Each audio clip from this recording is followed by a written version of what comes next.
Hey everyone, this is Austin Schur with We Write About Music, and today I am thrilled to be back on once again with Wildcat Hawkins. He has just released a fantastic new track called Silent Partner, and I'm super excited to talk to him all about it. You were just here not 2 weeks ago, and in my opinion, it's been too long. So I'm super excited to have you back and to talk all about this new single. Um, First off, how are you? What's going on? What has changed in the last 14 days or so? Well, I was waffling over whether I was going to relocate to Minnesota. I've been living in Eau Claire, Wisconsin for the last 5 years or so. I really like it here a lot. This is Yeah. not far away from the Twin Cities where I'm from. I'm from Kentucky, but like I've been in the Twin Cities forever. But anyway, basically, I'm gonna go back across the state line soon because I gotta grow some weed because I can get Yeah. two plants without getting in prosecuted for that now. So I've always wanted to grow a pot plant, and I have this feeling in my gut that I'm on my ninth life. So I don't know Okay. how long I'm going to be around necessarily. Hopefully a long time, but it's like a hardcore Always. character. So I gotta go grow this weed in Minnesota. So I gotta move back over there to do that before I come hopefully to California sooner than later. California is the place to be, but in the interim, definitely not a bad place to go. Yeah. Now, obviously, we talked extensively last time about the meaning of your music. And one thing I've really enjoyed about talking to you thus far is that you don't hold anything back, which, like I said, I do a lot of these interviews, and I feel like even though they're supposed to be sort of like a tell all, it does come a point where it's like, people hold back and they hold back the emotion, whatever it may be. And that's not you. And that's what I enjoy. And I think that's what directly translates into your music and what makes it feel so raw and vulnerable. You know what I mean? So I enjoy that quite a bit. That's like a double-edged sword for anyone that is real True. sensitive. It's a gift and a liability in most situations I walk into. But when it comes to being an artist and also opening up, because what I found was when artists tell about themselves, that's some of the most healing things they do, Right. more than when you're on the guitar or when you're writing the lyrics or whatever it may be. It's very true because your music can act as a diary, as we sort of discussed. And it's like you live your life and things happen, and then you write it down into a song. And like I said, it's as raw as ever. And I kind of feel that that directly translates into Silent Partner. Um, I've obviously had the opportunity to listen to it a number of times, and similar in the vein to your last single, it's very serious sounding and it's very introspective, and it creates a conversation around your life and your situations and experiences. But I can't be the one to translate it directly, so I want to know what it's about. I'd love an explanation to hear kind of what inspired this one and what gave off the serious tone of it. Well, this was another song that just kind of came to me. I Hmm. think that some of the best work is when I'm just sitting with my guitar or my piano and something comes to me because that's when I think it is Yeah, some form of healing kind of because it's almost like when you say it's a serious song, I agree with that completely 100%. absolutely. It's meant to be grappling with something just about. And Sure. I think that's translates to something that's soulful and that's not always something that's easy, kind of like No, drinking it's not ayahuasca easy or at all. something. It's not Oh, easy yeah. necessarily. It's a whole And that's situation.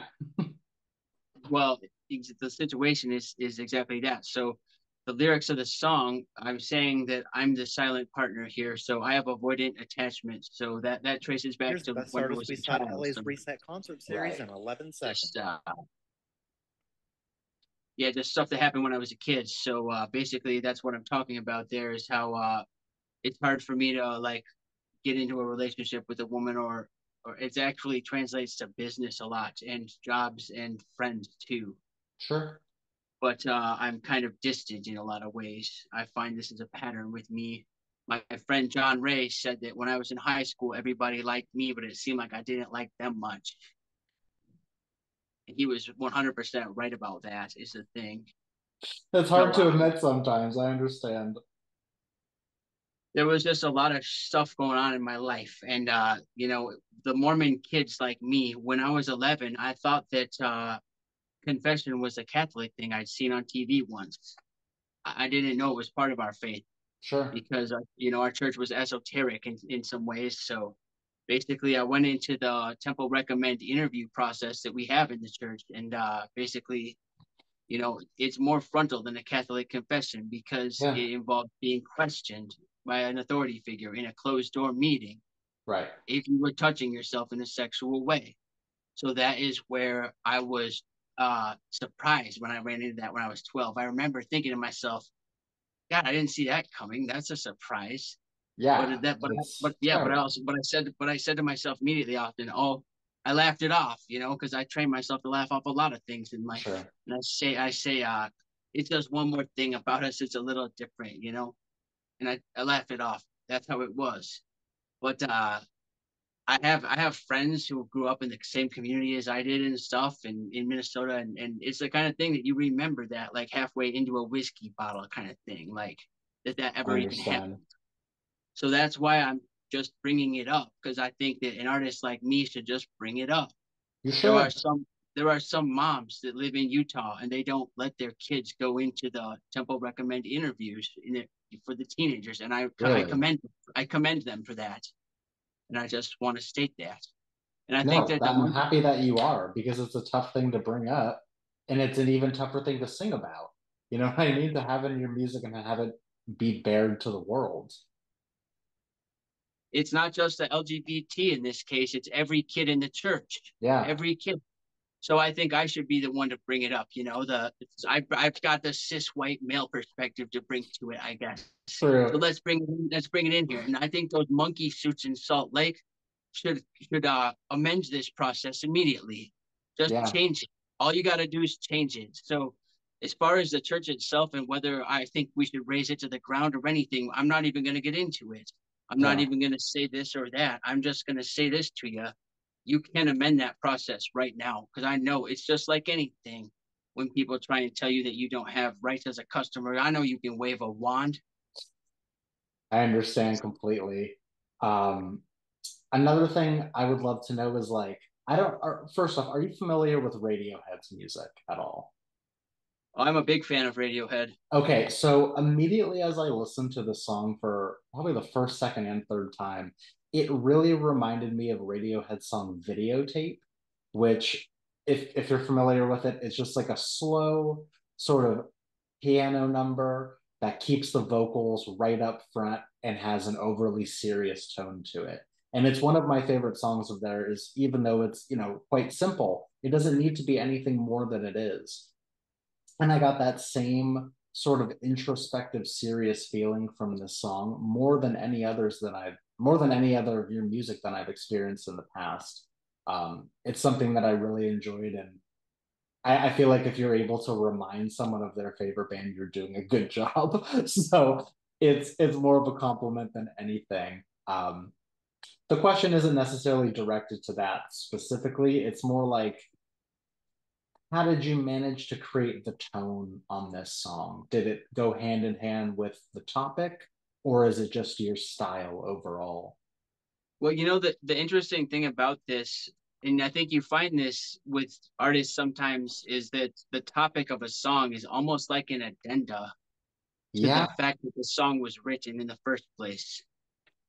And in the case of this song, it really was more of an ode to esoterica, and it was almost like an expression of Gnosticism and Masonry to me when I wrote it. Is more what it was meant to be. It wasn't even to do with the church, but sure. that's what the church is pretty much, is that type of thing. So it was later on that it sunk in, and I said to myself, "Yeah, that's what this was like. It was like I feel like this was just a chink in the armor. This was just like an awful."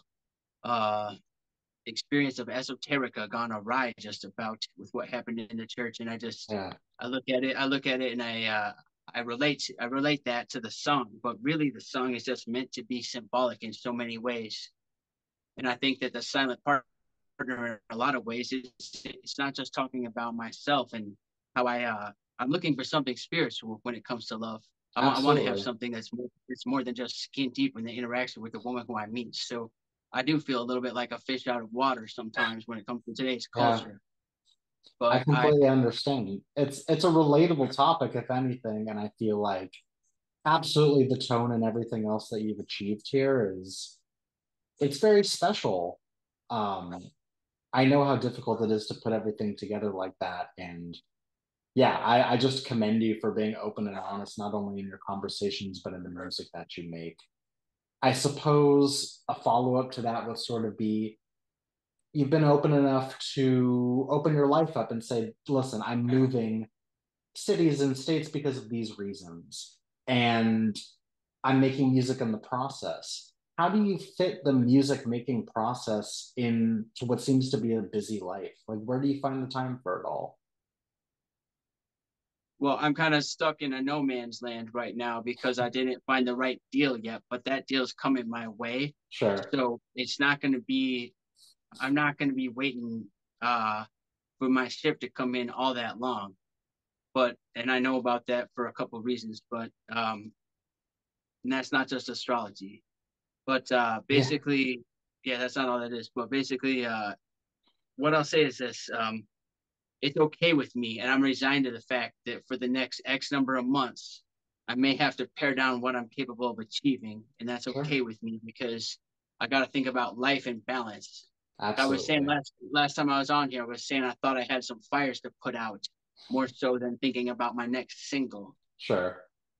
So for an independent artist like me to have two songs that kind of dovetail and work together the way these Yeah, two do, I can sit on it for a little while and promote it some and think about getting a little money in the bank and possibly hopefully getting some ketamine or I don't know what I need to do, but I need to work on my treatment a little bit. But I've gotten quite a bit better actually pretty quickly. It's going pretty well. So I'm happy um, to hear that. And obviously, yeah, your priorities are constantly shifting, things are changing. It feels like music will always be in your life, but at the same time, you've got to take care of you at the same time in whatever order that may come. it's always going to be there. And what I recognize is that one song can pay me enough money to rearrange stuff. I get the right song and it Sure. pays me the buku bucks that I want it to pay me Yeah, when the timing's right.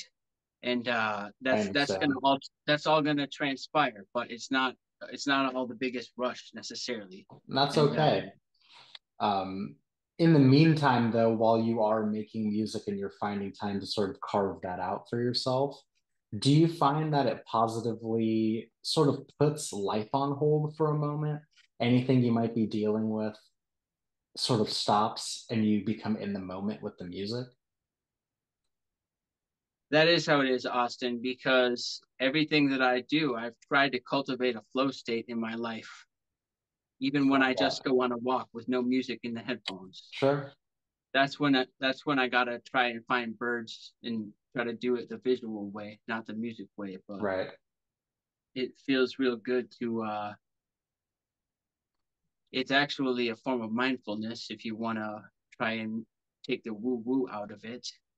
You can just say that it's mindfulness and being in the moment, and that is therapeutic. Some Got people it. are more comfortable with that type of talk. They like to talk about what's therapeutic and what's healing, maybe even, but they don't want to talk about what a flow state is. Right. They don't want to talk about light and dark and those type of things, and how this song really does refer to my almost inability to turn toward the darkness at all, to fold any Absolutely. of to fold any of it in whatsoever. Because life is an alchemical process, so you got to take some of that darkness and fold it in, but not too much. That's what I vouch. That's what I am saying. That's a great way to put it. You really have this ability to sort of explain what's going on in such an artistic way. I think it's probably, because you're an artist, but just the way of explaining things really does make sense. I think that that's a big factor in the way that people will perceive your music. It brings me to my next thing, and it may not just be this song, it could be everything. How do you want people to perceive you as a person when they actually listen to your music as a whole? That's a good one because what they don't know about me is any cultural reference really, because I try to obscure that because Sure. culture is one thing I don't always believe in.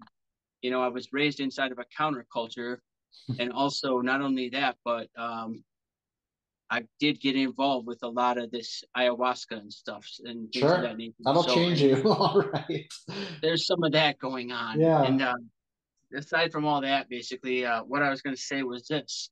Um, oh God, something about. Sorry,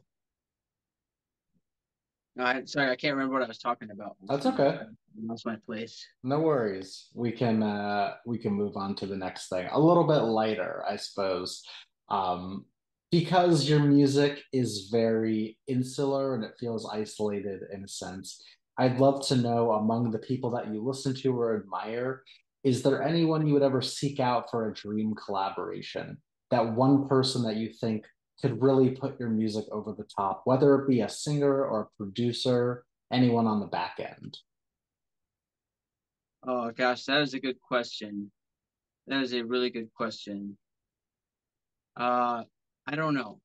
It's been suggested that Sure. Billie Eilish would be a good singer for some of my producing that I do. It's been I suggested. could definitely imagine that because you have like, a bit of a darkness about it. It's like a dark pop in a way. But whether vocals or production, I think that that would be kind of like a match made in heaven. That would be nice. But I'm a big fan of Anna Erhard. You should learn who Okay. that girl is. She's an indie singer that lives in Berlin right now. She's from Switzerland. I think Interesting. she's really good, and I think Ava Max is a real good artist. So those are the All ones right. I think I'd like to. I could appear in a song with Ava Max. I could be a singer, and I could do a dance right next to her in the video. I'm good enough of a dancer to do that. So There you so go. I love that. Um, I have a couple more questions for you. Last time we covered a little bit, I asked you, hey, we're midway through the year. What else is happening for you musically and professionally? This time around, though, I'd like to give it more of a personal touch.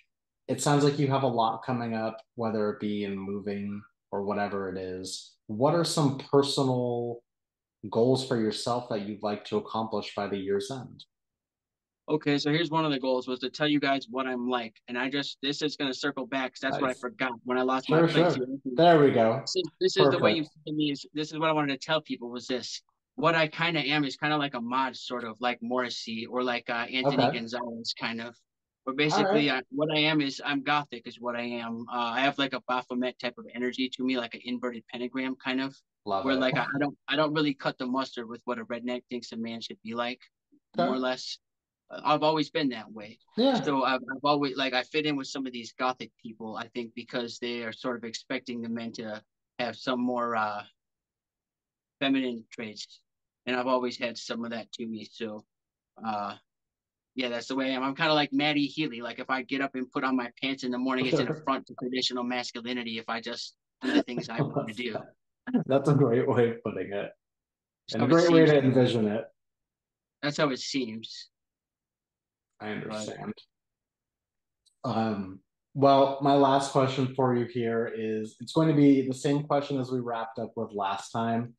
But the reason I ask is because there's always new people listening, and you never know who you're going to reach. So essentially, the question is for the person that is going to discover you from this, what is an opening message that you'd like to say to them before they listen to this song for the first time? what I want to say to you is, if you're feeling alone, if it's hard for you to connect with people, or if you just know what it's like to have a lot of pressure on you for how to live your life one way or another. It doesn't just have to be from a religious influence. It could be anything. Yeah, Maybe you got groomed into your dad's business or a gang or something. That sure. happens too. That happens too. And a lot of times we feel like we can't be authentic, and we have attachments to prevent that. So I just want to say to you that when you hear this song, I hope that you can feel that you're not so alone, because a lot of us have experienced that kind of thing. So you're not alone in it, and you just Yeah, gotta take some heart in that thought alone, I hope. I love that. Your music acts as this shoulder to lean on. And I really like, I mean, I'm going to plug your music again, but one thing is like, I think your music has this such deeper meaning and complexity once you actually hear what it's about from you. A lot of Yeah. people's lyrics can just be translated directly. They tell a story from point A to point B. Yours really just has that depth about it, and hearing you explain it in full is a huge help. So for everyone out there who might have missed it, the artist's name is Wildcat Hawkins. The song is called Silent Partner, sorry. And we will have the links in our articles that you can listen, share, follow along, and stay tuned. And once again, it sounds like there's so much happening and on the way, and I'm excited to see what happens. And as always, I wish you the best. Hey, you too, Austin. Good to talk and see you around, bro. Always a pleasure. Take care. If you need anything, let me know. Okay. Same goes you. All right. Talk to you later. Have a great day. Bye bye. Yeah, yeah, see you around.